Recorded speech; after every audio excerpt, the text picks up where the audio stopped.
que hay, por más pequeño que parezca, puede tener una repercusión a nivel global impensable. Y incluso a veces las cosas más pequeñas son las más interesantes. Hola, hola y bienvenidos a La Biozona. Yo soy el Juamas y estoy aquí para traerte una nueva entrega de tu espacio de biología. Estás entrando a La Biozona. T-minus 15 seconds. Guidance is internal. 12, 11, 10, 9. Ignition sequence start. 6, 5, 4, 3, 2, 1.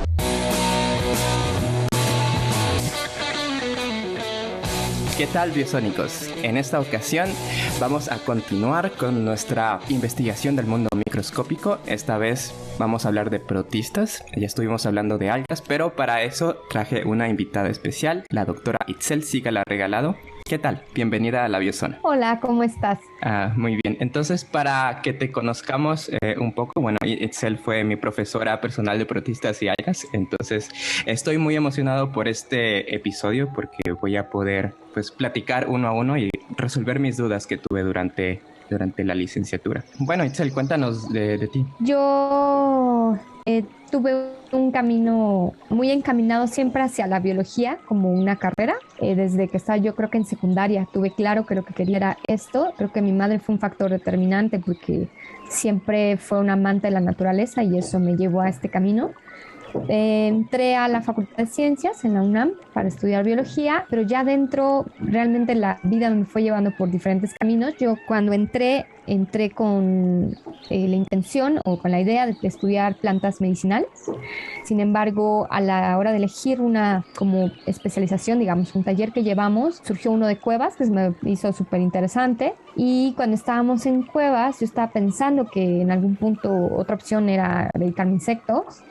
Pero pues cuando empecé a buscar qué cosas no se habían estudiado o hecho en una cueva, pues me encontré con que pues no hay prácticamente nada justo de esta parte más de lo micro. Y entonces recordé que me habían gustado mucho en algún momento mi clase de protistas y decidí de esa forma entrarle. Entonces en realidad no fue que desde un principio pensara yo como en esta rama y sin embargo una cosa fue llevando a la otra y comencé así y mi trabajo de tesis de la licenciatura fue justamente en la parte de protozoos de cuevas. Después estudié la maestría enfocándome ya a los ciliados, siempre como una parte más bien taxonómica y ya para el doctorado pues quise dar como otro paso y ahí me especialicé en amebas testadas y en la parte de usarlas como bio y paleoindicadores. Un perfil perfecto para este programa.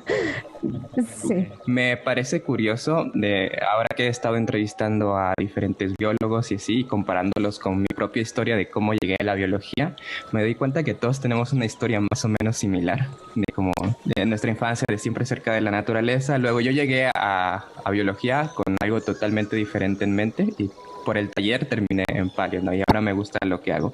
Y pues bueno, tu perfil muy protista desde el taller y bueno, ya vamos a estar hablando de los diferentes grupos de protistas, ciliados. Se me hace que estuviste en muchas prácticas de campo, ¿no? Durante este periodo. Sí, realmente tuve la oportunidad, además de que como no había mucho un proyecto, digamos, al cual yo me incorporara, tuve la oportunidad de ir diseñando, sobre todo para la maestría, absolutamente como desde cero, a dónde quería ir y cómo qué quería estudiar y exactamente qué muestras iba a tomar. Y eso fue una experiencia muy bonita porque justo tuve toda esa experiencia desde la planeación hasta toda la parte final del reporte y todo lo que hay. Wow, eso es mucha libertad. Es como, ¿a dónde quieres ir? Todo México a ti. ¿Dónde quieres ir a explorar? Sí, porque ahora ya están como Así sitios es. establecidos, ¿no? Es como, bueno, Así vamos es, al mismo lugar al que siempre hemos ido y demás. Y bueno, ahora me contabas que estás en el postdoc. Cuéntanos un poco sobre eso. Así es, terminando el doctorado, finalmente decidí que quería como continuar todavía sobre esta línea que en realidad pues en México ha sido apenas como ir abriendo camino. En realidad no tenemos en México un especialista en este grupo en particular de amebas testadas y entonces he querido como insistir en esa parte y entonces se dio la oportunidad de incorporarme al Instituto de Geofísica con la doctora Margarita Caballero, que tiene un laboratorio de paleolimnología y entonces aunque ella se dedica a diatomeas, en realidad pues la idea es enriquecer todo lo que se hace dentro del grupo de trabajo que se dedican a varios paleoindicadores, incorporar el estudio del mío, que es las amebas testadas. Entonces, pues ahí llevamos ya un año, digamos, intentando como avanzar en esta parte, en este trabajo, y bueno, pues esperamos otro año para tener más resultados. Ok, muy bien. Activaste dos palabras que te vamos a pedir la definición brevemente: paleoindicadores y paleolimnología. Ok, perfecto. Bueno, pues voy a hablar primero de la paleolimnología y para eso voy a hablar primero de la limnología, en donde la limnología pues es el estudio de los cuerpos acuáticos, en particular de los de, digamos, agua dulce, que son los lagos, y lo que se estudia pues es toda la dinámica que existe dentro del lago, toda la parte de condiciones físico-químicas, cómo se mueve el agua, cómo cambian pH, temperatura y una variedad de cosas a lo largo del tiempo. Es decir, se estudia mucho de cómo son las condiciones, digamos, de un lago, y la paleolimnología lo que intenta es reconstruir o inferir cómo eran esas condiciones en tiempos pasados, ¿no? Y en tiempos pasados puede ser hace 50, hace 100 o hace miles de años. Entonces, la paleolimnología lo que hace es recuperar los sedimentos que se van quedando en el fondo del lago para poder contar, o pues sí, digamos, contar esta historia de cómo ha ido cambiando, por ejemplo, la profundidad, la temperatura, la eutroficación del lago, el nivel trófico, etc. Y los paleoindicadores justamente son aquellos que nos permiten hacer esa reconstrucción. Entonces podemos tener algunos que son biológicos, que son restos de animales o restos de organismos, en este caso de protistas, que se preservan en sedimento porque tienen partes duras que nos permiten saber qué especies vivían hace cientos o miles de años, y con base en la presencia y abundancia de estos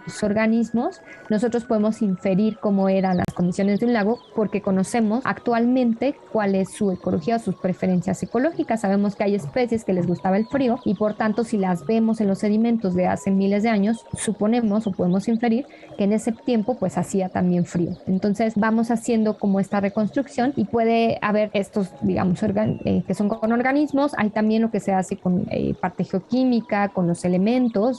Si vemos cierto elemento en alta abundancia, podemos también asumir que había ciertas condiciones. Incluso se puede ver, por ejemplo, partículas de carbón para saber si pudo haber, se pueden reconstruir paloincendios y cosas así. O sea, hay muchos elementos que se van quedando en los sedimentos y por eso se dice que, bueno, quienes además trabajamos en particular en los lagos, que son los centinelas del cambio climático y demás, ¿no? Porque quedan ahí guardada el registro de todos los cambios, ahí se quedan los sedimentos y si lo estudiamos podemos reconstruir esa historia. Exactamente, muchas cosas muy interesantes y corro el riesgo de desviarme un poco, pero voy a detenerme en lo último.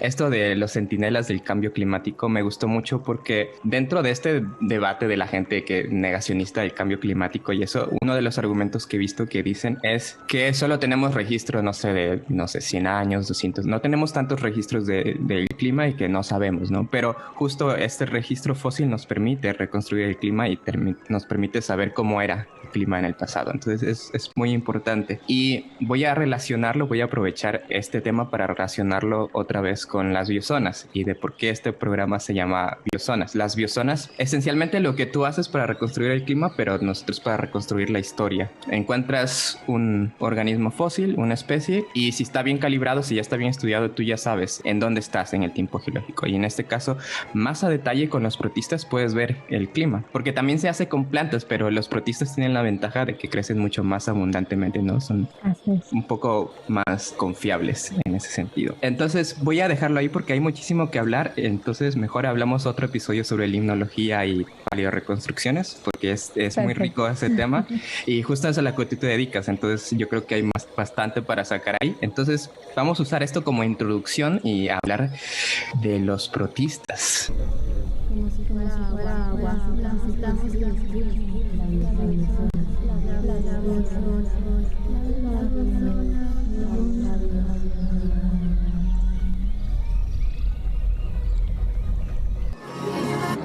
I took the lead. Somebody's heart.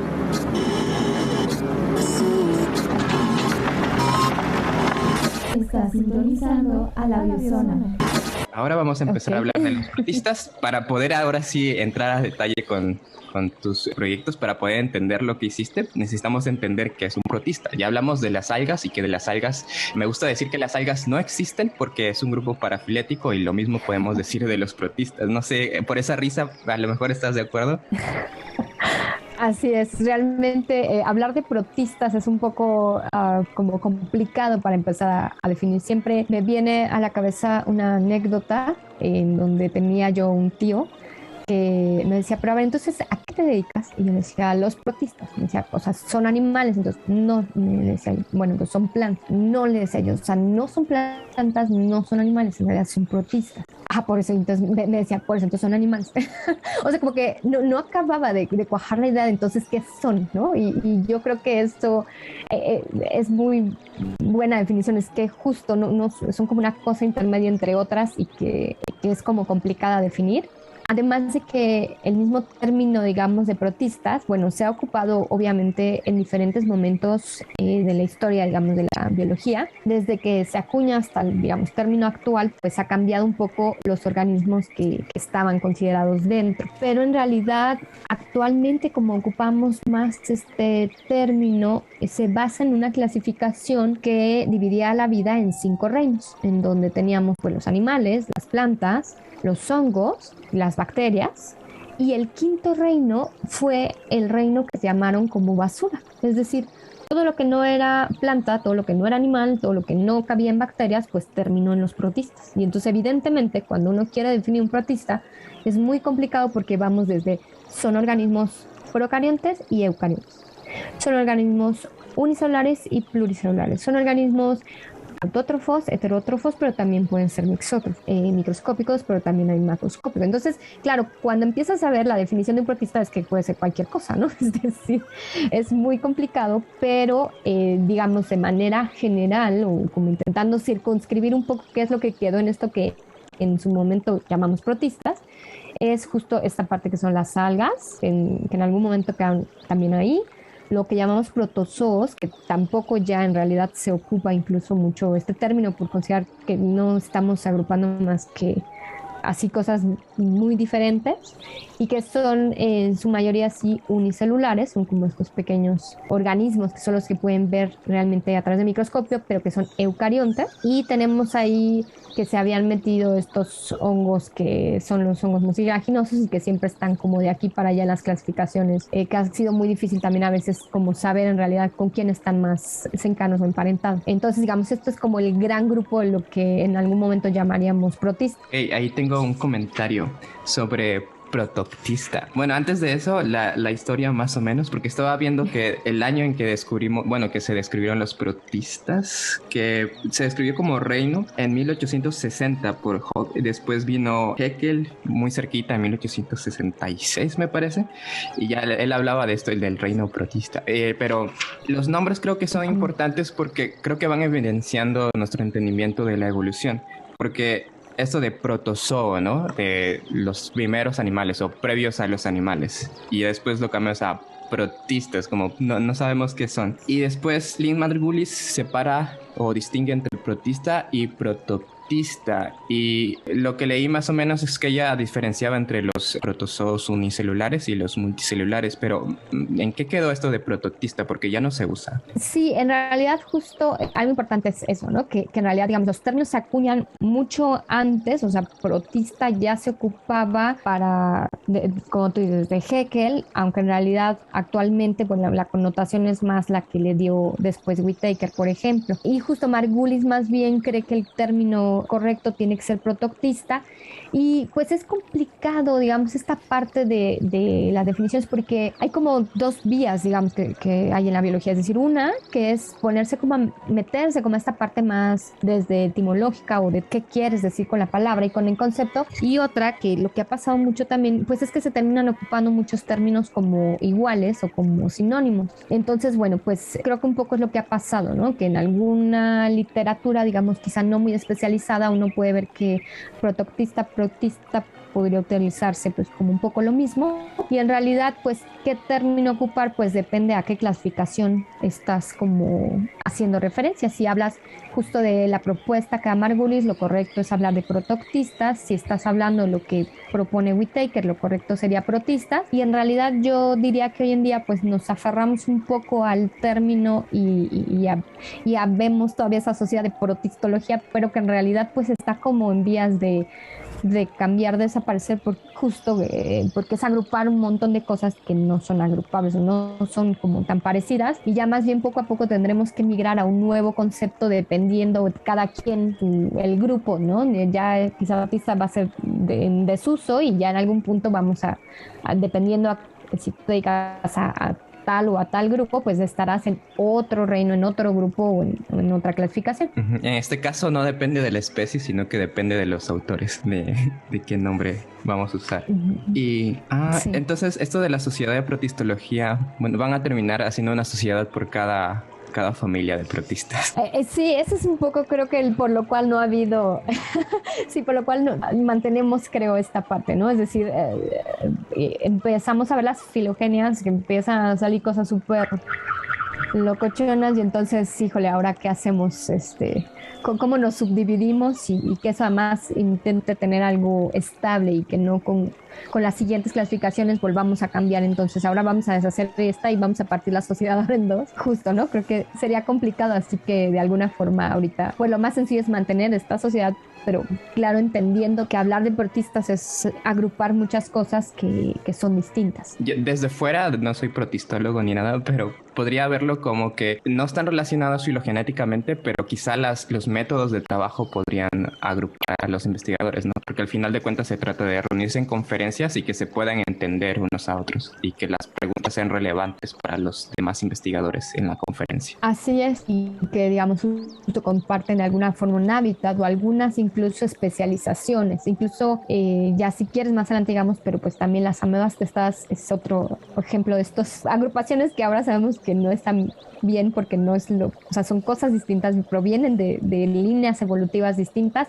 pero bueno, comparten algo que nos sirve a todos para estudiarlas exacto de la misma forma, que viven en los mismos ambientes. Entonces, bueno, seguimos ocupando estos términos, aunque sabemos, ahora reconocemos que no es que estemos hablando de grupos naturales, pero justo nos sirve, digamos, metodológicamente nos permite trabajar con todo este conjunto. Ya mencionamos a Lynn Margulis, mencionamos a Whittaker, mencionamos a Haeckel, pero me falta todavía un nombre muy importante que lo vimos mucho en la clase. ¿Adivinas cuál es?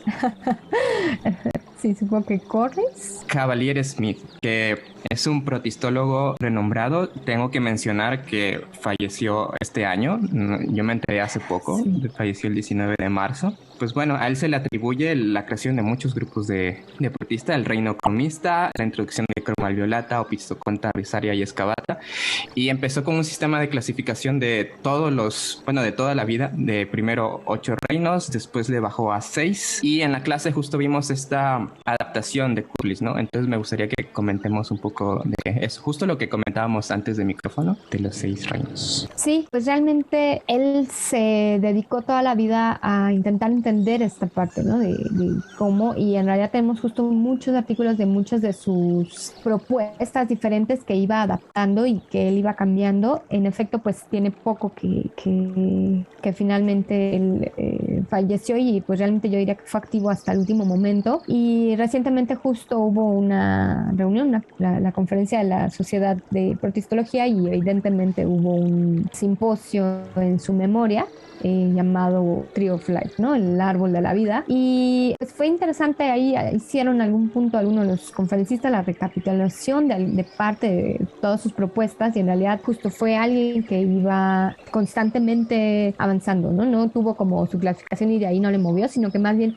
constantemente iba dando propuestas, intentando acercarse justo a la diversidad. Una de estas propuestas importantes es esta visión, por un lado, más de separar ya un poco el estudio y hacia eucariontes, en donde ya no nos íbamos nosotros a meter a ver cómo era y dónde quedaban como todo este gran grupo de bacterias, porque además pues ya teníamos estas propuestas de los imperios, ¿no? De los que digamos ya venían desde este autor Boes, que propone esta otra distinción y entonces como que ya jalamos solo a los eucariontes y de ahí empezamos como a entender ahora qué pasa con ellos y él hace una propuesta que después retoma y va, digamos, adaptando un poco Corliss, que habla dentro de eucariontes de 6 grandes reinos, en donde él mantiene, o digamos se mantienen como los 3 grupos clásicos, digamos, que serían animales, plantas y hongos, y para el otro que podría haber sido en su momento como lo que llamamos protista, se subdivide en 3 reinos, que son cromista, protozoa y arquezoa, en donde pues en cromista más o menos quedarían como algas, protozoa, todos estos organismos más bien unicelulares, heterótrofos algunos o mixótrofos algunos, también autótrofos, digamos, todavía sigue un poco ahí una mezcla de cosas, pero y arquezoa quedan algunos que se consideraban como protozoos, como los más, como los basales, digamos, ¿no? O sea, como... Como primitivos. Sí, pero como primitivos, lo cual son, después se vio que no. Ajá, sí, pues justo por eso digo primitivos, porque no nos gusta esa palabra, Sí. ¿no? Porque estaba viendo justo lo que usaban para definirlos como primitivos es la ausencia de mitocondrias, ¿no? Pero también la vida parasítica te va empujando a perder la mitocondria, ¿no? Exactamente, esa fue una de las grandes críticas que hubo a este esquema que ya, digamos, Corliss fue el que como toma y es uno de los que se genera como base para, por ejemplo, mucho aquí la tradición en México de estudiar protozoos es basados como en este esquema de Corliss, que es justo como retomado de la base de Cavalier-Smith. Y una de las grandes críticas es que justo en ese como reino arquezoa mete muchos parásitos, pero asumen que la falta de ciertas estructuras no fue por pérdidas secundarias, sino que en realidad nunca las tuvieron y por eso son como los más como primitivos. Pero en realidad justo no queda muy sustentado, muy bien sustentado ese reino, ¿no? Ujú. Creo que es otra vez esta sombra que tenemos los biólogos contra la cadena del ser y creo que eso se ve reflejado en algunas de las clasificaciones fallidas, que es como las cosas van entre comillas progresando y todas las cosas que están entre comillas menos evolucionadas o que les faltan estructuras pues son basales, pero la realidad es que la evolución es mucho más compleja, entonces no podemos hablar de cosas más evolucionadas, menos evolucionadas y demás, ¿no? Es más complejo que eso. Así es. Y bueno, y este reino de, este sistema de clasificación de Curtis es ligeramente diferente al que veníamos manejando el episodio anterior cuando mencionamos de las algas. ¿Nos podrías comentar cuál es el que está más en uso o como el mainstream, digamos? Pues eso es una pregunta siempre complicada porque en realidad el asunto ahora de las clasificaciones se ha ido moviendo tan rápido que ya es como que más bien el intento es ir siguiendo lo que ha salido, ¿no? Esta clasificación, digamos, que estaba basada en Cavalier y que propone Corliss, la publica en el 94, la modifica en el 2004, digamos, hace ahí algunos ajustes sobre este mismo esquema. Pero después surge en 2005 una propuesta de la sociedad, digamos, de protozoología, en donde pues son un montón de autores que hacen ya como un nuevo intento de hacer de estas clasificaciones, en donde una de las características importantes es que como que se deshacen de las jerarquías clásicas en donde veníamos, ¿no? Que el reino, el filum, la casa, o sea, como que nuestras clásicas jerarquías las deshacen y dicen, bueno, más bien esto es el acomodo, tenemos unos como supergrupos, o sea, son como grandes grupos, y de ahí tenemos un primer rango, luego otro segundo rango, pero ya no les asignan un nombre de clase o de orden o de reino ni siquiera, o sea, ya no, uno no encuentra el concepto de reino en esta clasificación. Y es sobre esa donde ha habido actualizaciones. Está quizá una del 2012, que es donde están estos conceptos que manejaban, que platicaban ustedes de Opisthoconta, Megozoa excavata, Arqueplástida, etcétera. Pero por ejemplo en 2019 todavía tiene otra actualización que hace ya no tan grandes grupos, sino que hace supergrupos, pero más relativamente pequeños, entonces más numerosos. Y en realidad pues como que lo actual es quizá como ir siguiendo estas modificaciones para ubicar el grupo que uno estudia más o menos en esta. Yo creo que el grueso, digamos, de la gente que se dedica a protistas, o sea, todo lo que pueda incluirse dentro de protistas, ya trabaja sobre estas clasificaciones que es como basada en supergrupos y que, digamos, derivan de esta sociedad. El primer autor queda como ADL, y el letal pues son como 20, 30 más coautores.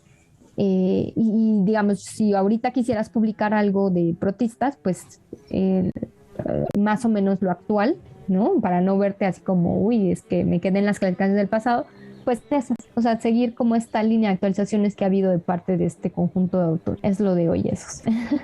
Eso es lo de hoy. Sí, qué bueno que me aclaras eso porque yo estaba muy confundido de Arqueplástida, ¿qué viene haciendo? No es dominio tampoco porque es más pequeño, no es un filum, no es un reino. Entonces, qué bueno que me aclaras, que simplemente se dejaron de lado los nombres y se siguieron con eso. Y te habla, ¿no?, de cómo va avanzando la ciencia. Y bueno, iba a hacer mi comentario, pero mejor te hago la pregunta así, una bola curva, otra vez por ejemplo, nosotros estamos hablando, bueno, tú eres bióloga, yo soy biólogo, algunos que nos escuchan son biólogos, pero hay otros que nos escuchan que no son biólogos y están escuchando esto desde fuera el gobierno está gastando dinero para que esta gente clasifique algo y luego deshaga esa clasificación y vuelve a clasificar cosas. ¿Cuál dirías que es la justificación de estar repasando estas clasificaciones y volviéndolas a hacer? Es interesante, digamos, cuando planteas así la pregunta, porque justo, ¿no? Suena y ahí me regreso un poco a, bueno, ¿qué estamos haciendo? Y cuando hablamos de clasificación, pues suena como a que tenemos 10 organismos distintos, ¿no? Por no decir como animalitos, ¿no? 10 cosas distintas y pues a veces pensamos que estos 2 deberían de estar juntos y estos 3 porque tienen el mismo color y se parecen, o porque estos 2 tienen estos pelitos iguales deberían de estar juntos, y pues es lo que al principio hacíamos, pero ahora en realidad todos estos nuevos sistemas de lo que estamos hablando en realidad van más allá solo de agrupar porque se ven parecidos, sino que en realidad lo que buscan es entender cómo ha sido la evolución de estos grupos, ¿no? Entonces, esto que vemos ahora ya no es nada más como que siento que ahora no se pareció más a este, sino mejor al otro, sino que busca entender la historia de la vida, es decir, cómo se fue dando, digamos, estas líneas evolutivas, quién surge, quién se parece en términos de compartir un ancestro común. Y es importante porque evidentemente nos da otra visión de la diversidad que tenemos, cómo hemos llegado a tener esta diversidad, y por tanto nos da una visión distinta de cómo podríamos conservar, que es lo que a todo mundo interesa, ¿no? Decir, bueno, ¿y esto para qué? Bueno, pues es que esto siempre sirve de base para, y este trabajo que parece muy de ciencia básica, en realidad, pues sirve para, pues si quieres intentar saber hacia dónde van nuestras especies en medio de este caos que hay, pues tienes que entender cómo llegamos hasta aquí, y un poco intentar estudiar esta historia evolutiva, pues es eso, ¿no? Entender cómo se diversificaron, cómo fueron cambiando, cómo se fueron adaptando a sus ambientes, para poder entender luego cómo podemos o qué esperamos hacia adelante. Sí, me gustó mucho esa respuesta, es muy comprensiva. Y también cómo lo enganchaste a una problemática. Entonces, porque la gente es lo que como que intenta, lo que siempre pregunta, ¿no? ¿Esto para qué sirve? Y sí, es muy importante, sirve mucho por la crisis que estamos enfrentando, pero también en términos de ciencia básica de nosotros como humanos, de algo más allá de, porque nosotros intentamos entender la vida, intentamos entender lo que nos rodea, y creo que cuando estamos clasificando, estamos como diciendo, miren, este es nuestro estado actual del entendimiento de cómo fue la evolución. Hemos estado hablando de la evolución de la vida en la Tierra y en el universo, pero solo tenemos vida en la Tierra. Entonces, al estudiar la vida en la Tierra, estamos realmente estudiando nuestra única muestra de la vida en el universo. Entonces, de cómo funciona la evolución. Y es tan complicada porque es tan antigua. Y justo ahora que me comentabas esto de las clases que no funcionan realmente para los protistas, se me ocurre que, por ejemplo, ¿dónde usamos generalmente clases y familias? Usamos para vertebrados, para animales, para plantas, que son grupos relativamente recientes si los comparamos con los demás protistas. Entonces, como es una historia tan antigua, pues se complica, ¿no? Porque la evolución avanza, aunque sea muy lentamente, estamos hablando de muchos millones de años. Hola. Ay. Ven. Entra a la biozona. Si quieres formar parte de la biozona, envía un correo a contacto@ radiosora.com. Para no seguir como dando vueltas en esto, sino ya meternos a unas preguntas que quiero hacerte sobre directamente tu proyecto. Ya tenemos como esta idea general de que la clasificación es compleja, pero es necesario de que cambie porque así nos damos cuenta de va avanzando nuestro entendimiento sobre la evolución, sobre los procesos evolutivos. Tenemos eso y me gusta cómo se fue moviendo tu carrera, porque empezaste grande en protistas y te fuiste así como a ciliados y después a amebas testadas. Entonces, ya tenemos cierta idea de protistas. ¿Cómo fue tu tesis de licenciatura? Ok, pues para la licenciatura estaba yo dentro de un taller que se dedicaba justo al estudio de las cuevas. Entonces, bueno, como te contaba, cuando dijeron, bueno, pues cada quien tiene que elegir a qué cosas se va a dedicar, finalmente decidí a los protistas. Y lo que me surgió un poco como inquietud, pensando en que ahí sí nos iban a dar solo como esa cueva para trabajar, que íbamos a poder muestrear varias veces, es primero entender un poquito que si cambiaba, digamos, en la diversidad en los biotopos o microambientes que había. Entonces tomé muestras de suelo, muestras de agua, muestras de musgo, de la zona de la entrada, de guano, por ejemplo, de los murciélagos. Ahí teníamos la presencia de un murciélago hematófago. Y entonces empecé como a comparar un poco lo que había entre ellos y poco a poco eso fue además llevando como a otra pregunta que era si realmente existían como especies cavernícolas, como tenemos en el caso de animales que sabemos que se han adaptado, ¿no? Entonces, todos conocemos las historias de el pez que perdió los ojos, ¿no? Las de Anax o artrópodos que han especializado sus diferentes patas y cosas así para tener mayor adaptación a un ambiente sin luz.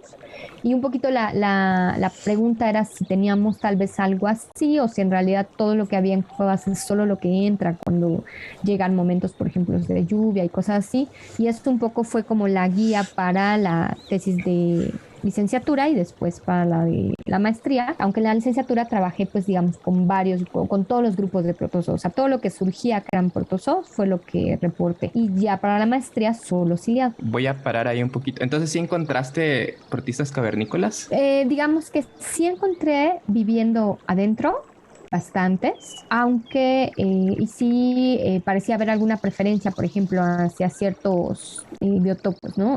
Por ejemplo, en el agua definitivamente es un mejor hábitat, pero sí, digamos, pareciera que mucho de lo que hay en realidad pues es como lo que va entrando del medio y va alcanzando a adaptarse y colonizar bien dentro de la cueva.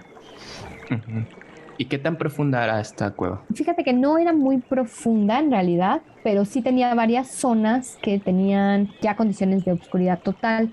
Yo creo que sí, digamos, porque más que hacia abajo, esta cueva era como, se extendía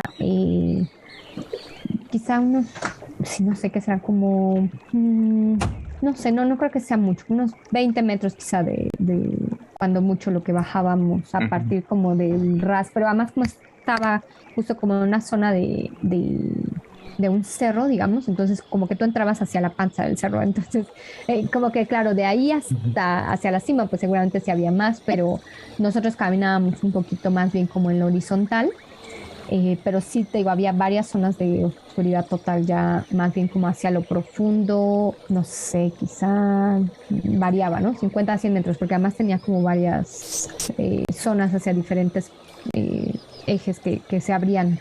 Ok, está interesante. Totalmente me estoy imaginando en el campo contigo recolectando muestras de protistas. ¿Me repites dónde está esta cueva? Esta cueva está en Querétaro, muy cerca de Jalpan. Ok, para imaginarme dónde estoy, ¿no? Esta pregunta te la hacía porque a lo mejor con cuevas muy, muy, muy profundas puede que sí haya como ya especies endémicas, ¿no? De cuevas. Podría ser. Porque estoy pensando, bueno, últimamente como mi proyecto tiene algo de hidrodinámica, me he puesto a pensar cómo van los fluidos y demás. Entonces me imagino que en ciertas cuevas es más fácil que fluya el aire, incluso aunque sean muy profundas, pero que lleguen los protistas y que en otras ese evento sea más fortuito, digamos. Entonces que ciertas cuevas favorezcan la especiación. Pero soy ajeno a este campo, entonces realmente no sé en dónde me estoy metiendo. Sí, en realidad justo como que hace falta todavía. Lo que sí es un hecho es que, digamos, sí hay obviamente mucho menos diversidad de lo que encontraríamos en un ambiente de suelo o de agua epígeo, ¿no? O sea, fuera de una cueva. Sí, como que no hay tanto y entonces en algún punto que volví a revisar algunas muestras que me trajeron compañeros espeleólogos, ya, por ejemplo, para solo amebas y demás, no tan rápido, no tan fácil las encontrábamos.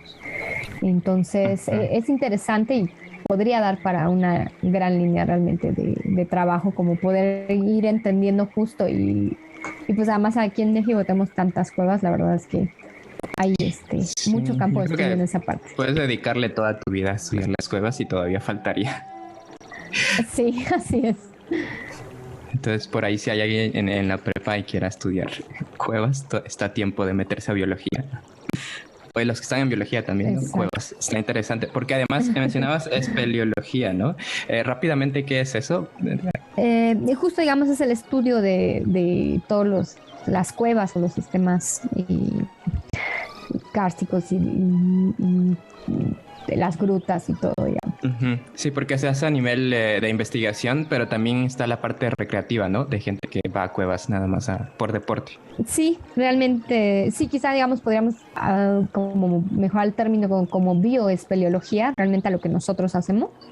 Y espeleología en realidad justo pues que puede ser nada más la gente que entra por deporte o por admirar, digamos, la belleza, porque realmente hay formaciones hermosas de rocas, ¿no? Entonces, sí, quizá lo que nosotros hacemos es más bioespeleología, que es realmente entrar con el objetivo realmente de ver, entender un poco la vida que hay ahí adentro.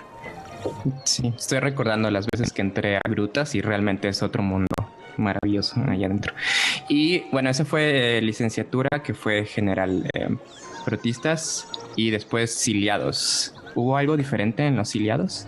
Pues digamos, ya lo que tuvimos ahora es la oportunidad la oportunidad que tuve es de mostrar más cuevas, justamente, igual empezar a hacer, digamos, igual con esta lógica de estar tomando diferentes biotopos. Lo que encontramos fue una gran diversidad y encontramos justo que hay, digamos, que cada cueva puede tener, digamos, una composición diferente y que en realidad es un poco lo que me lleva a pensar que las especies que están dentro de cada cueva en realidad corresponden un poco a lo que hay en el entorno, ¿no? Evidentemente, las cuevas que yo estudié, por ejemplo, estaban unas más bien, por ejemplo, dentro de ambientes más boscosos, pero otra era más bien como un matorral xerófilo, y entonces, evidentemente, sí el entorno iba a ser importante para determinar la composición de especies, que es lo que me hace pensar justo que hay más que una como fauna, digamos, como una protozofauna particular de cuevas, más bien pues depende mucho de lo que hay, los que entran y los que además de los que entran, pues hay algunos que pueden colonizar.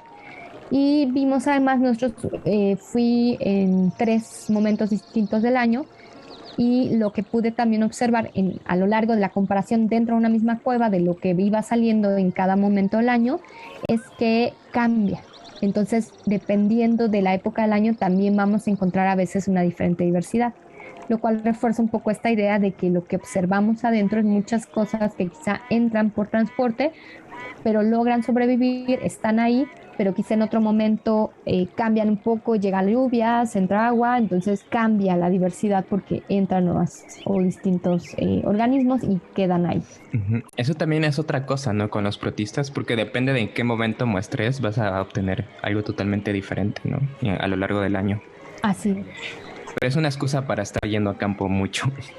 Sí, realmente sí es, sobre todo con estos organismos que son que tienen ciclos de vida rápidos, cortos, sí, pensar en un año y pensar que si vas una vez ya tienes registrado lo que hay en ese lugar, pues evidentemente no es realmente, son muy sensibles a algunos cambios climáticos y entonces esto hace que en diferentes momentos del año puede ir cambiando un poquito la composición de especies que ves. Ujú, exactamente. Haciendo un símil, es como si tuviéramos una máquina del tiempo y quisiéramos documentar todo lo que ocurría en la Edad Media, todo lo que ocurría en la Edad Media, y vamos solo un día a una ciudad en particular y ya decimos todo lo que ocurrió así, queremos extrapolarlo a todo el periodo de la Edad Media, ¿no? Claro. Más o menos así es. Así es. Pero es bonito, ¿no? Además, porque ir a campo y estar viendo que cambia. Se me hace que estudiar protistas es algo muy romántico. Y es algo que tomé mucho de las clases, ¿no? Que ver en el microscopio, tomar muestras de agua, que ves un charquito que parece que es nada, pero está lleno, lleno, lleno de cosas. Eso me parece muy, muy sorprendente. Y bien, Sí. ese fue tu maestría. Y ahora sí, vamos cerrando con el doc. Sí, después decidí que quería, digamos, porque todo este trabajo pues había sido mucho de ir haciendo como la revisión de las especies y pues decidí para el doctorado seguir avanzando un poquito como no nada más en la parte taxonómica, sino también justo empezar a entender y aplicar esta parte de la ecología de las especies y se presentó la oportunidad de entrar a un proyecto que ahora era con amebas testadas. Entonces, digamos, cambié ahora de grupo, me fui de ciliados a amebas testadas que la ventaja que tienen es que justo se llaman testadas porque tienen una testa, que es como una concha, es como, o sea, las amebas son como un caracolito que pueden esa concha quedar en los sedimentos y eso nos abre, ¿no? Como otra oportunidad de estudio. Entonces, entré al proyecto con la idea de empezar a entender un poco de su ecología en lagos, digamos, en lagos actualmente en el centro de México y después poder aplicar eso en la reconstrucción en particular de un lago, de lo que ha ocurrido alrededor. Cuando yo entré, la idea era trabajar en Chalco. El grupo de trabajo donde yo estaba tuvo un proyecto muy ambicioso que se logró concretar, en donde se perforaron prácticamente todos los sedimentos del lago Chalco desde que se inicia el lago, digamos. Y la idea de trabajar con eso, aunque justo nos encontramos con que no había mucha preservación o no había muchas especies, y entonces al final decidimos trabajar en otro lago, en Hidalgo, muy cerca de Molango, que se llama Tesca, y ahí empezamos a encontrar cosas bastante interesantes, en donde las especies que yo tenía parecían estar mostrando como una cambio cíclico del estado trófico, es decir, que de repente el lago se volvía más eutrófico, pero de repente se volvía menos eutrófico y que quizá, digamos, esto tenía que ver con algún tipo de ciclicidad, digamos, natural. Se me hace un trabajo muy... de que hay que tener mucha paciencia también, ¿no? Sí. Para analizar las muestras, que me imagino que se generan un montón. Eso lo haces con núcleos, ¿verdad? Sí, digamos, para el doctorado trabajé una parte que es solo con los sedimentos superficiales, es decir, solo con la parte más de arribita del sedimento que se queda ahí en el fondo de los lagos. Y ya para la parte de la reconstrucción, lo que se hace es meter como un tubo, digamos, largo, y se recupera justo así como este tubo lleno de el sedimento que viene así como tal cual acomodado, y entonces se abre y se va tomando muestra. Y obviamente pues tenemos que tener una idea de la edad, entonces se mandan a fechar algunas muestras para saber más o menos cuánto tiempo tiene el sedimento y sobre eso ir haciendo ya la reconstrucción, digamos, a partir de las especies que nosotros encontramos. Y son sedimentos no consolidados, ¿no? O sea, es como está en proceso de ser roca, pero todavía no es roca. Sí, así es. Realmente todavía por eso tenemos esta oportunidad de poder ver, digamos, todo lo que hay. Es como la frontera entre paleontología, ¿no? Porque es antiguo, pero todavía no es un fósil. Está ahí. Ajá, exactamente. Ajá, y después te seguiste de largo, ¿no? Con este tipo de reconstrucciones. Sí, así es. Finalmente, ya cuando terminé el doctorado, decidí como intentar mantener esta línea y entré al postdoctorado. Yo hice el doctorado en el Instituto de Geología y mismos colaboradores de este gran grupo de trabajo, que es una colaboración que se tiene ahí entre investigadores de geología y geofísica. Entré ya al postdoc en geofísica, al laboratorio de paleolimnología. ¿Y es seguir este proyecto o lo encaminas un poco diferente? Sí, digamos, ahorita estoy igual como ya solamente trabajando con la parte, digamos, de paleo. Ya no voy a ver mucho muestras actuales, sino que la intención es, y ahora estamos trabajando en los lagos del Sol y la Luna. Estoy ahora con los lagos que se llaman de alta montaña. El Sol y la Luna son los que están en el Nevado de Toluca, y que pues son lagos muy especiales y bastante distintos al resto de lagos que hay en México. Entonces ahora vamos a intentar trabajar ahí y estamos intentando ver, por ejemplo, qué señal nos dan las amebas justo de si ha habido cambios o posibles alteraciones, digamos, que tengan algún origen antropogénico. Entonces, bueno, ahí estamos como justo haciendo la reconstrucción en particular en esos dos, y probablemente vayamos a incluir otro que está en el lista.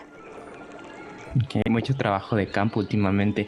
Y quería comentar lo de cómo te ha ido con la pandemia. ¿Cómo has podido realizar esas investigaciones? Ha sido todo un reto. Realmente, pues finalmente nos obligó esta pandemia como a ser ingeniosos de cómo poder mantener el trabajo sin poder ir al laboratorio, porque finalmente no hubo esta posibilidad. Y lo que empecé a hacer para pues poder finalmente avanzar es empezar a hacerme como de un tanto de material y equipo para poder montar como en casa el laboratorio, ¿no? Y hay una ventaja en el grupo que yo estudio, y es que justamente es relativamente de fácil estudio, porque las muestras para obtener las amebas no necesitan tener, por ejemplo, un gran proceso que implica justo ácidos, bases y demás, que sí implica, por ejemplo, el polen. Entonces, realmente yo básicamente la muestra la veo casi así como directo, y básicamente lo que necesito es un microscopio, ¿no? Para poder hacer toda la revisión. Entonces, tuve la oportunidad de comprar un pequeño frigobar para tener las muestras. Al principio empecé a trabajar con un microscopio prestado, después tuve la oportunidad de hacerme de un microscopio, y entonces he ido haciéndome así justo como de material. Una parte pues he empezado así como a utilizar lo que se pudo así como de la cocina, ¿no? Agarrar así, pues ahora no tengo vasos de precipitados, pero puedo coger este vasito de acá, puedo ocupar esta tacita para hacer esta otra cosa. Y otra parte, pues sí he podido como comprar material, digamos, ya más o menos especializado. Y pues es, digamos, padre la experiencia de estar uno ingeniándoselas. Difícil a veces, pues no es lo mismo tener un espacio adaptado completamente para poder trabajar, pero pues es bonito la posibilidad de poder avanzar sin tener que depender justo, ¿no?, de un equipo que sea imposible de conseguir por fuera ni nada, ¿no?, que es el caso de algunos otros proyectos, que los equipos que requieren pues no son fácilmente sustituibles, ni mucho menos se pueden comprar o conseguir, ¿no? Sí, entonces, justo iba a decir que los que se quejan de su home office, pues los biólogos tienen que hacer su laboratorio en casa. De hecho, muy al inicio de la pandemia había un meme de los biólogos haciendo home office y con un acuario y cosas así. Y es verdad, mira, tú tienes tu laboratorio en casa. Sí, es divertido, siempre quise tener un... Yo creo que el sueño de todo biólogo es tener una colección de algo, así frasquitos llenos de quién sabe qué cosa en su casa, y justo, ¿no?, así como su microscopio, su espacio para poder hacer sus experimentos, por gusto, ¿no?, solamente para ver qué sale. Yo creo que es el sueño, y sí. Por pura curiosidad, ¿no? Porque los proyectos tienen como una estructura muy rígida, ¿no? Pero a uno le gustaría solo explorar lo que hay, ¿no? Sin esta estructura. Sí. En la licenciatura llegué a tener mis frasquitos y mis rocas y así, pero bueno, como me tuve que mudar, pues uno no puede ir acumulando y llevarse toda su colección, ¿no? Claro, sí, yo justo acabo de irme deshaciendo algunas cosas que yo decía, es que no puedo, me cuesta trabajo, ¿no? Pero no me dedico a esto ya, o ya no tengo mucho espacio, ahora necesito otras muestras. Pero sí, yo creo que es el sueño de todo. Y pues algo que creo que siempre ha se ha dicho es que, o que he escuchado como comentarios de compañeros que salen al extranjero, y es justo que resulta que a veces la carencia que parece que hay en nuestros laboratorios para conseguir algunos materiales ha hecho que seamos muy ingeniosos para poder sustituir ciertas cosas que comprar serían carísimas, y pues que nosotros adaptamos cosas que tenemos a la mano para poder ocuparlas. Y esto pues se sigue reflejando, ¿no? Conozco más de un caso que justo no, y pues ahora ya adapté y ya compré mi otra olla de Express para hacer las esterilizaciones y para poder hacer como si fueran autoclaves, y ya todo el mundo hizo sus propios ingenios caseros, y pues y todos seguimos trabajando así, ¿no? Y eso es padre también. Sí, es muy curioso, y eso lo he escuchado muchas veces también, que por ejemplo acá se habría una centrífuga y bueno, no se puede trabajar esta semana, pero los latinos como, bueno, aquí está la olla express, y listo, sale.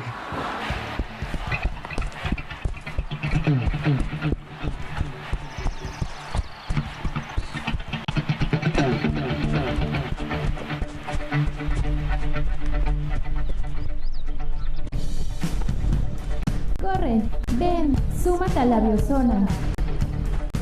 Entonces ya nos estamos acercando al final. Hemos hablado de un montón de cosas y todavía tenemos que invitarte otra vez para ya hablar más a detalle de las paleorreconstrucciones, que se me hizo muy interesante. Entonces, un mensaje que quieras darle así al mundo para cerrar. Pues yo creo que justo es un poco como esa parte de cerrar todo, es decir, no hay conocimiento que sea inútil. Toda la ciencia, por más básica que parezca, tiene un sentido y nos permite conocer, y para poder, digamos, aplicar algo hay que conocerlo. Y para aquellos que dicen que los biólogos solo nos contamos patas y demás, pues es que esa es la base para el resto del trabajo a veces. Y eso es, digamos, en cuanto a la biología, y en cuanto a esta parte de a veces pues no desanimarse si hay veces como que no, el trabajo, no tenemos todos los elementos que quisiéramos, pero con lo que tenemos siempre podemos hacer cosas maravillosas. Entonces, aún ahorita en pandemia, es ingeniárselas para ir buscando siempre como nuevas cosas y nuevas opciones. Yo creo que eso, pues, para todos. Exactamente. Sin ciencia básica no hay ciencia aplicada. Ni usted ese comentario. Así es. Y pues estos grupos, perdón, que son poco conocidos porque no son grandes y bonitos, también son importantes de estudiar. Toda la diversidad, todo lo que hay, por más pequeño que parezca, puede tener una repercusión a nivel global impensable. Entonces, no minimizar el estudio de ninguno de las cosas que tenemos en la naturaleza, en la tierra. Y incluso a veces las cosas más pequeñas son las más interesantes. Así es. Bueno, esta fue nuestra entrevista. Yo soy el Juamas. Y yo soy Itzel Sigala. Y esto fue La Biozona. Gracias por sintonizarnos. Chao. Y tenemos mensajes de nuestros escuchas. Y llega desde Tijuana, Baja California, Luiger Desintegrado. ¿Qué onda? Gran episodio con Tierra. No siempre puedo escucharlos en cuanto salen, pero siempre los escucho. Un saludo a la banda. Muchas gracias. Sí, esto llegó muy pronto, apenas terminamos el episodio. Bueno, durante la semana, entonces sabemos que el Luiger está al día. Y Ronosani de Tacna nos dice: en la selva, en algunas zonas, es normal comer insectos. En mis viajes con los shawis se come hormigas y algunas avispas. En los Matsikenka comí orugas y gusanos de palmera. Asheninka, insectos de tierra y hormigas y así. No eran una comida gourmet, pero tampoco estaban malas. Yo no cambiaría mi dieta, pero sí los combinaría. Y sí, esto de combinar las dietas es importante también, ¿no? Porque hacer un cambio radical en nuestra alimentación, ya que estamos, no sé, acostumbrados a comer carne todo el tiempo, y de repente cambiar insectos, si es un cambio muy brusco. Entonces podemos hacer un cambio transicional, ir combinando cosas. Pero me interesa esto de los viajes con los shawis y todo esto de la selva, Ronosani. Entonces, si nos puedes contar más anécdotas que te hayan pasado por allá, o cosas que has visto, los lugares que has visitado, nos encantaría saber. Y llega desde Yellowstone, Ken Clinton. que nos cuenta sobre las tierras de diatomeas. Dice: hay un producto que se llama tierra de diatomeas, de la cual hay dos tipos: de calidad alimentaria, el cual puedes consumir, y otro que es solo para uso externo. Yo lo utilizo para combatir algunas infecciones y como desparasitante. Es muy buen eliminador de toxinas, ayuda a tu piel y cabello, tienes muchos beneficios. En lo personal, yo me siento con más energía cuando llego a consumirlo. Lo hago por la mañana en ayunas, una cucharada en un vaso de agua. Desayuno cerca de 30 minutos después. Te vas a sentir muy deshidratada durante el día, así que deberás tener tu botella de agua cerca. También lo puedes dar a tus mascotas como desparasitante y de igual forma verás cambios en su pelaje. El que no es de consumo humano sirve como control de plagas e insecticidas. Klein Clinton. Y está muy interesante. Yo no había oído que había tierra de diatomeas para consumo humano. Lo voy a revisar. Y bueno, si ustedes quieren, pueden consultar a su médico primero. Yo lo haría porque no sé si tenga algunas como interacciones con otros medicamentos, pero me parece una buena opción. Voy a revisar un poco sobre eso de tierra de diatomeas. Muchas gracias, Clint Clinton, por tu mensaje. Y bueno, ahora sí nos vamos. Hola, soy Ashley de México. Me encanta mucho la bioduna y soy fiel seguidora. Tengo 3 preguntas sobre taxonomía. La primera es: ¿qué define a cada categoría taxonómica? O sea, me parece que domina separar los organismos por sus células y así. Entonces, ¿qué es lo que agrupa los seres vivos en determinado phylum o determinada clase o determinado orden? La segunda es: ¿qué onda con las categorías intermedias? ¿Cómo funcionan? Eso de que dicen superclase, superorden y así. Y la tercera es sobre este chiste de que los taxónomos son cuentapatas. ¿Por qué son cuentapatas? Es todo. Gracias y saludos a todo el equipo de la Biozona.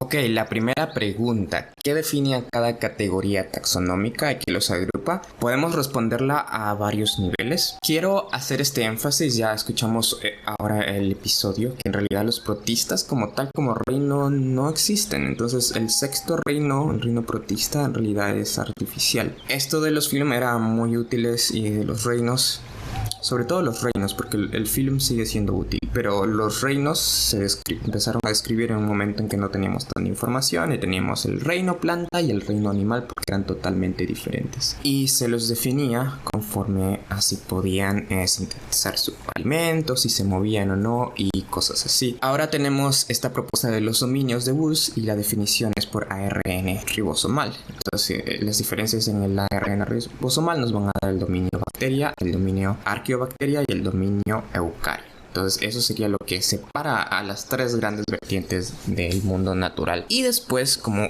hoy vimos, los diferentes grupos que en realidad ya no tienen este nombre de phylum, clase, como nos venía contando la doctora Itzel. Entonces es algo que va cambiando realmente, pero el trasfondo de esta pregunta es puramente filosófico, de cómo clasificamos las cosas. Entonces eso, y también tiene aplicación en ciencias de la computación, por ejemplo, y se va al corazón filosófico de la sistemática de la taxonomía. ¿Cómo agrupamos las cosas? Vamos comparándolas y viendo qué es lo más semejante y lo más diferente, y en dónde ponemos estas líneas divisorias. Casi que es arbitrario, van sumándose las diferencias, pero por ejemplo no podemos hablar que tantas especies forman un género o que tantos géneros forman una familia. A veces las diferencias que justifican la introducción de una nueva familia, por ejemplo en insectos, no son suficientes para aclamar una familia en vertebrados. Entonces esto varía mucho en el grupo, y básicamente depende del experto, del grupo de expertos que esté analizando, y que digan estas diferencias son suficientes para justificar un nuevo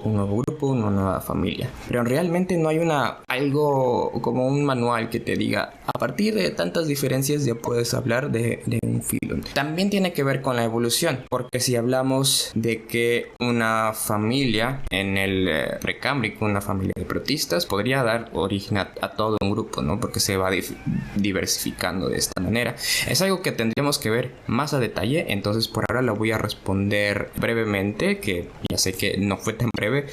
Pero la segunda pregunta es: ¿qué onda con las categorías intermedias? También tiene relación con esto, ¿no? Entonces tenemos entre phylum y clase, tenemos infraphylum y superclase. Entonces cada categoría, otra vez como le decías que estas líneas son como difusas, entonces se va mezclando. Tenemos un grupo de fila que es el superfilum, que es como, por ejemplo, ahora que hablamos del grupo SAR, que involucra a los heterocontas, a los alveolados y a Rhizaria.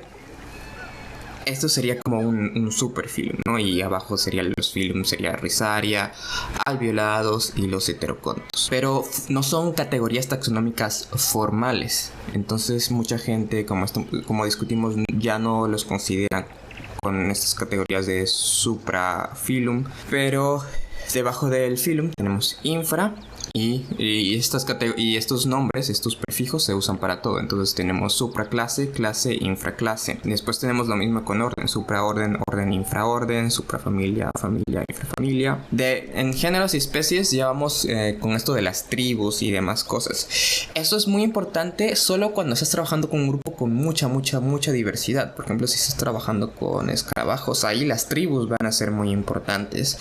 Pero en otros grupos como mamíferos no suele ser tan importante esto de las tribus, ¿no? Por ejemplo, en humanos, que tenemos también nuestra tribu, estamos en la tribu Hominini, y en esta tribu estamos los humanos, pero también los compartimos con los chimpancés, con el género Pan, chimpancés y bonobos. Y se los puede extender un poco a los gorilas, pero realmente son especies que podemos contar con nuestras manos. Pero si ya nos vamos a escarabajos, son tribus de muchas especies, y cada subfamilia tiene muchas tribus. Entonces, cuando la diversidad es muy rica, ahí es cuando son útiles estas categorías intermedias, pero por lo general no son tan útiles dependiendo del grupo, y no siempre son categorías taxonómicas formales. Otra vez, siempre dependiendo de la diversidad y depende de la especie. Y con eso nos podemos pasar a la última pregunta, que es este chiste de que los taxónomos son cuentapatas. La verdad es que este chiste solo se lo he escuchado a los taxónomos, entonces creo que ellos mismos se consideran cuentapatas, porque el trabajo del taxónomo es en primera instancia muy descriptivo. Ya vimos que tiene un trasfondo filosófico importante y que tiene una meta de entender esta evolución o esta clasificación natural, pero es un trabajo muy detallado que tienes que analizar por completo la anatomía de los organismos. Y cuando digo esto es a detalle, es cuántas escamas tiene en cierta parte del cuerpo, en el caso de reptiles, y en insectos, como cuántos pelitos tiene en el tórax y cuántos segmentos tiene. Y realmente es analizar a detalle y darte cuenta de cuáles son los aspectos de la morfología que realmente son señales filogenéticas. Como por ejemplo, el caso más fácil de entender es que los insectos tienen 6 patas y los arácnidos tienen 8 patas. Entonces creo que de ahí viene este chiste de contar patas, porque en realidad en insectos y en arácnidos te define muy bien el número de patas. Al parecer es algo muy importante, porque está codificado en los genes Hox, o en los genes que te van demarcando qué parte del cuerpo va a qué cosa. Entonces, en este sentido, los taxónomos son cuentapatas, ¿no? Porque te puede definir grupos muy grandes la cantidad de patas, y ya si te vas a tribus, por ejemplo, la cantidad de pelitos en las patas te puede marcar eso. Y yo quiero hacer como un pequeño tributo a los taxónomos, sobre todo a los taxónomos ya de la época anterior a la biología, que es esta de la clasificación que los naturalistas, que muchos de los grupos que ellos definieron todavía se sostienen. Por ejemplo, Linneo, que fue un revolucionario y un grande en este campo, muchos de sus grupos y de las especies que él describió todavía se sostienen como grupos, y todo lo que él hacía era morfológico y se sostienen con análisis moleculares. Entonces, cuando tú analizas realmente a detalle la morfología, puedes ver estas diferencias que se sostienen molecularmente.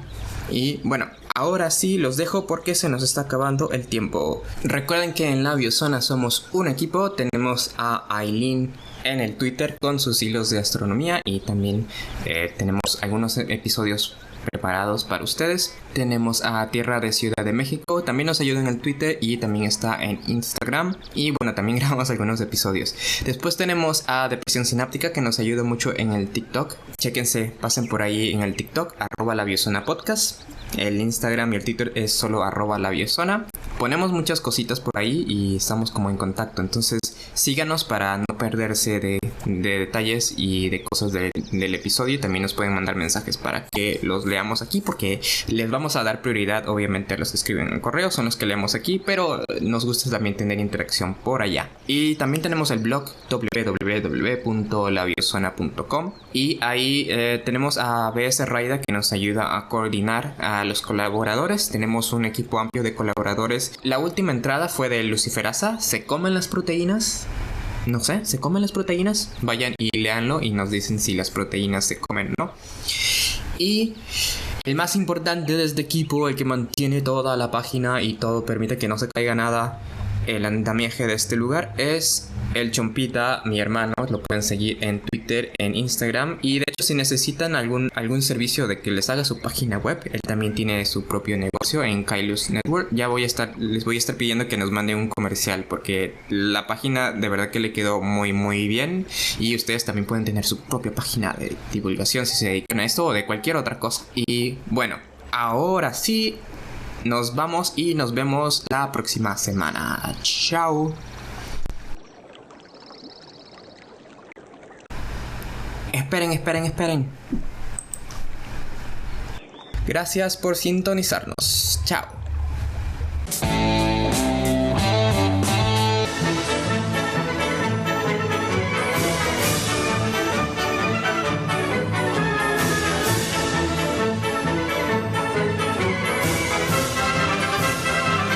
Esto fue La Biozona. No te pierdas nuestro próximo episodio. Hasta pronto.